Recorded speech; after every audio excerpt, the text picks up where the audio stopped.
Είσαι μεγάλη ομάδα, εγώ τα 3 που έχω θα είμαι μικρή. Και εσύ το ένα θα είσαι μεγάλη. Ρε πήγαινε να τα πείτε ο ένας μεταξύ του άλλου και να αγκαλιάζεστε και να πανηγυρίζεστε. Θα τα πείτε σε μένα. Εμπρός. Καλησπέρα. Ναι. Καλησπέρα Τάκη, Ηλίας από Μπελόκης Παναθηναϊκός. Ναι. Καλώς τα παιδιά. Δεν θέλω να πικάρω, να βρίσω, πήρα να μιλήσουμε με επιχειρήματα. Άντε πες, μπράβο, άντε, επιτέλους. Λοιπόν, ναι, πάμε ο Ολυμπιακός φέτος είναι καλύτερη ομάδα από τον Παναθηναϊκό και από την ΑΕΚ και από τον ΠΑΟΚ. Παρόλο που δεν είμαστε όπως άλλες χρονιές, θες να πεις. Είναι πολλές χρονιές, αλλά φέτος μιλάμε για φέτος, για τώρα, για το δεύτερο γύρο. Ναι, άντε, ναι.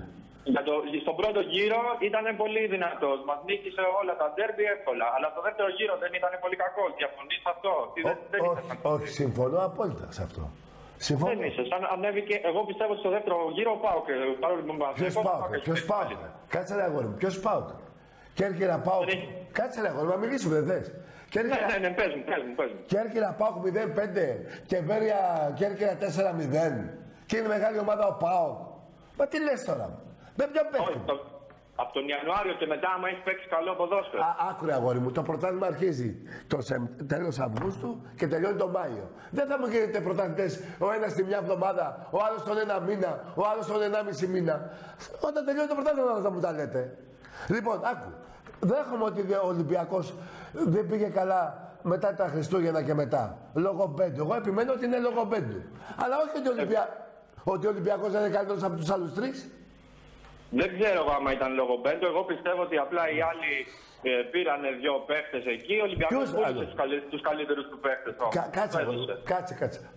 Ποιος άλλος πήρε καλό παίχτη? Πες, ποια ομάδα? Ο Αραούχο δεν είναι καλός παίχτης της ΤΑΕ? Άκου φίλε. Ο Αραούχο δεν τον έχω δει ρε φίλε να κάνει καμιά τρίπλα. Τον έχεις να κάνει καμιά τρίπλα? Είναι καλός. Κάτσε αγόρι μου. Είναι σαν τον Καλέτη, θες να πεις? Που είχαμε στον Ολυμπιακό. Όχι, δεν είναι επίπεδο Γκαλέτη, αλλά ο Ολυμπιακός δεν έχει τέτοιο σεντερφόρ τώρα, ούτε Μπέργκεϊ. Ρε φίλε, ποιος Αραούχο ρε αγόρι μου? Δεν κάνει αυτός ο παίκτης ρε φίλε. Δεν κάνει και θα τους φύγει φέτος και θα κλαίνουν με μαύρο δάκρυ που πιστεύω ότι θα τους φύγει γιατί δεν θα τον πληρώσει ο Μελισσάκης. Μπράβο. Τέλος πάντων δεν είναι και ο μεγάλος ο παίκτης. Μην τρελαθούμε. Άμα ήταν μεγάλος παίκτης αγόρι μου θα παίζει στη Las Palmas. Εκεί θα καθότανε. Δεν τον έστειλε στην ΑΕΚ που δεν παίζει πουθενά Ευρώπη, που ήταν στη ΓΑΜΑ Εθνική. Μα τι λες? Τάκη μου, αλλά ο Καρύμ όμως τώρα δεν είναι ούτε Μπέργκ ούτε Πρίγιο. Άκουσε να σου πω για τον Καρύμ. Άκουσε να σου πω. Του ΠΑΟΚ του είχε γίνει ο κόλος έτσι για να τον πάρει φέτος. Και ο Παναθηναϊκός ενδιαφέρονταν. Ο Ολυμπιακός δεν πήρε. Άρα και αφού δεν ήταν μεγάλος παίκτης, γιατί ήθελε ο ΠΑΟΚ και ο Παναθηναϊκός να τον πάρει και η ΑΕΚ? Γιατί θέλανε? Δεν λέω ότι είναι κακός παίκτης, αλλά τώρα ξέρεις βρέθηκε ο Ολυμπιακός να έχει το χειρότερο σεντερφόρ από όλους. Διαφωνείς αυτό? Ναι, διαφωνώ ρε φίλε. Κάτσε, αυτή τη στιγμή ο Ολυμπιακός ρε φίλε, είπα εγώ πριν από λίγο, πήγαμε στην Τουρκία, το 2-0 έγινε 2-1, τους είχαμε στο μισό γήπεδο, πιστεύαμε ότι θα ισοφαρίσουμε, ξαφνικά τρώμε από τη μαλακία του Λεάλη τον γκολ και η ομάδα κρέμασε, άδειασε πνευματικά, σωματικά. Δεν γουστάρουν να παίξουν. Έχουν και την ασφάλεια των 10 βαθμών. Ναι, ρε Τάκη, δεν διαφωνώ. Συμφωνώ ότι άδειασε ψυχολογικά, ειδικά στο τρίτο γκολ που έκανε λάθος ο Λεάλη, μεγάλο λάθος. Αλλά τώρα για 4 γκολ δεν μπήκαν και 10 παίκτες. Τώρα η Μπεσίκτας έπρεπε να τους παίξετε μπάλα, να τους προκριθείτε πρώτα. Σου είπα μετά το 3-1 εύκολο ήταν να μπει και το άλλο. Άκουσε μου όμως κάτι, φίλε. Εσύ είσαι ευχαριστημένος με την ομάδα σου? Εγώ, άμα είμαι. Ευχαριστημένος με την ομάδα σου? Φέτος καθόλου, όχι. Τότε και πήρες να μου βάλεις χέρι? Όχι, δεν πήγα να μιλήσω με επιχειρήματα ότι όλες οι ομάδες είναι καλύτερες ομάδες από τον Ολυμπιακό στο δεύτερο γύρο. Δεν είναι καμία, φίλε. Απλά χάσαμε το ένα παιχνίδι από την ΑΕΚ που χάσαμε. Το είδες πως το χάσαμε? Έπεσε, η Βασιλική έκανε τρομοκρατία στο διαιτητή. Τα έχεις μάθει αυτά. Ναι, εντάξει, απλά. Κάτσε να αγόρι μου να μιλήσω. Άσε με να μιλήσω λίγο. Μετά, πες. Ναι, μετά μπαίνει μέσα ο Ολυμπιακός, το φορτούν του πλακώνει στις κλωτσές, όλους παίξουν στις κλωτσές. Ο διαιτητής είδες πως έπαιξε. Το είδες πως. Και μετά βάλανε ένα γκολ τυχερό. Χτυπάει στον νόμο και μπαίνει γκολ. Αυτό ήτανε. Λοιπόν, άκουσα. Δηλαδή, Εντάξει, με την ΑΕΚ παίξατε καλά. Με εμάς χτες που κάνατε μια τελική όμως δεν άξιζε ο Παναθηναϊκός να κερδίσει. Και 2 και 3-0, δεν άξιζε να κερδίσει. Άστο το 3 και το 4 και το 5-0, άστο. Γιατί άμα δεν σου είπα για 4, για 2 γκολ. 2 γκολ δεν έπρεπε να πάει ο Ολυμπιακός τουλάχιστον. Ναι, περίμενε. Δηλαδή ο Καπίνο δεν πρέπει να πέσει. Δηλαδή, ό,τι πιάνει, να του λέμε μην τα πιάσει για να βάλει 2 Παναθηναϊκός. Τι είναι αυτό. Έπαιξε καλά, έπαιξε όλο το πρώτο λεπτό. Άκου, αγόρι μου, άκου. Άκουσε με. Καλύτερη ομάδα. Βρε, άκουσε με. Εσύ τώρα, μην με τρελαίνεις. Είπες μόνος σου. Όχι, μιλάμε όμως. Ναι, μιλάμε. Μου είπες ότι ο Παναθηναϊκός δεν σου αρέσει φέτος. Γενικά δεν μ' αρέσει. Και πώς θα βάλεις 300 στον Ολυμπιακό. Παίρνω τηλέφωνο γιατί το εγώ του Ολυμπιακός είναι καλύτερο. Και το πρωτάθλημα τι είναι αυτό εκεί. Το ξεβράκωμα που φάγει η ομάδα σου στο Καραϊσκάκι φέτος, σε 45 λεπτά να φάει 3-0, δεν έχει ξαναγίνει. Γιατί εμείς δεν θα ξεβρακώσαμε 0-3 με στο Καραϊσκάκι. Άλλο, για φέτος δεν μιλάς ρε. Ναι, πέρυσι δεν ξεβρακώσαμε 0-3 στο Καραϊσκάκι. Για να ξεβρακώσεις εσύ πρέπει να έχεις αρχίδια καταρχήν. Άκουσε με να σου πω κάτι. Εκείνη την ημέρα που λες, γύρισε το σύμπαν ανάποδα. Θα σου πω εγώ τα περιστατικά που γίνανε.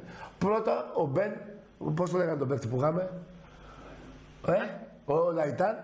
ο Λαϊτάν πήγε να πάθει. Ναι, πάντα πλασάρι, παθαίνει εγκεφαλικό, πέφτει κάτω. Δεν ξέρω αν γίνεται αυτό. Μετά από που σου. Το έφυγε δηλαδή, ο Λαϊτάν έφυγε, σου βάλω κάνει. Ρε, όχι, σας πήγαν όλα έτσι, βάρδουλα. Μετά ο άλλος έτρωγε από του διάολου τη μάνα τα γκολ ο Ρομπέρτο. Και τελικά και ωραία. Το πρωτάθλημα ποιος το πήρε όμως. Το πήρα εγώ με 25 βαθμούς διαφορά από σένα. Δεν άκουσα τι μου είπες στο τελευταίο. Ναι. Το πρωτάθλημα όμως αυτό το παιχνίδι έληξε που πήγαν όλα στραβά του Ολυμπιακού. Ναι. Ναι. Το πρωτάθλημα όμως το πήρα με 25 βαθμούς διαφορά από σένα. Το πήρες 20 βαθμούς διαφορά.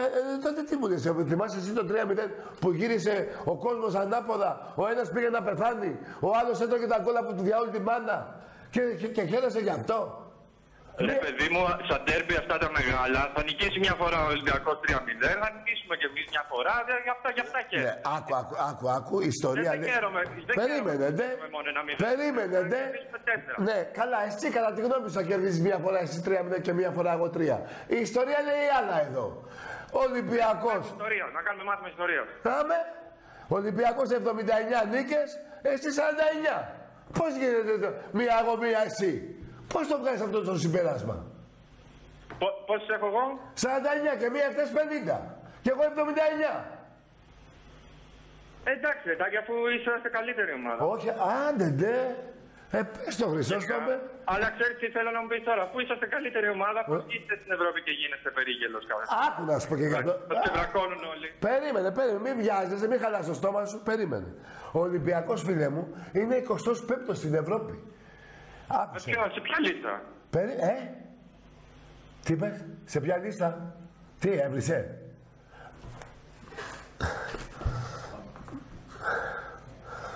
Λοιπόν, τι κουβέντα είπε. Λοιπόν, άκουσε με τώρα, να σου πω κάτι. Ο Ολυμπιακός είναι 25ος στην Ευρώπη. Ο ΠΑΟΚ είναι 58ος. Ο Αστέρας Τρίπολης 117 θέση. Ο Παναθηναϊκός 125 στην Ευρώπη. Και η ΑΕΚ 300.